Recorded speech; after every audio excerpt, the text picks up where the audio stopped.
So we saw at World Conference on Lung Cancer this year presentation of the CASPIAN data, and two of the arms were presented. The durvalumab tremelimumab was not yet mature. So those two arms are platinum etoposide for 4 to 6 cycles versus platinum etoposide for 4 cycles with durvalumab added in, and then durvalumab maintenance after that. What we see from those data, from the study results, are really a validation of what we saw from the Empower 133 data. We see modest improvement in progression-free survival and overall survival, but we do see an increase in that tail. Now, I'll say that the median PFS and OS were both statistically significant. It was considered a positive study, but the real results I think that we're seeing are in that tail, and an increase in the tail, and the durable responses out beyond a year. Given the prior Empower 133 data, and I would say the use of atezolizumab as the standard of care now, the addition of the CASPIAN data now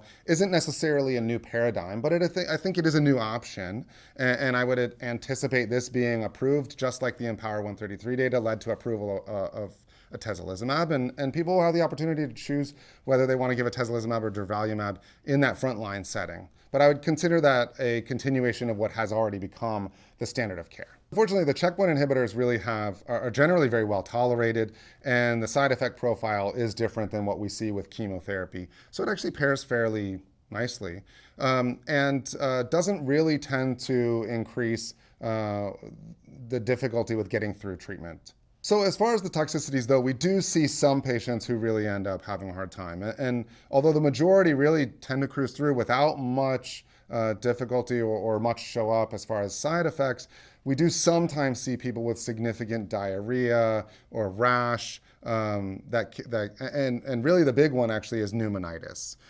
So it's important to recognize these possible toxicities, and when you see somebody who really is having more substantial symptoms, to recognize that early. Now, with each of these, steroids ends up becoming, or is an important initial therapy to try and treat that toxicity.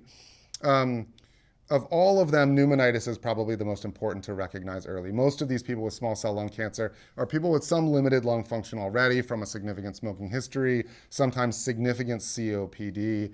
And so being able to recognize more cough and sometimes we'll see that these inflammatory changes on their CAT scans.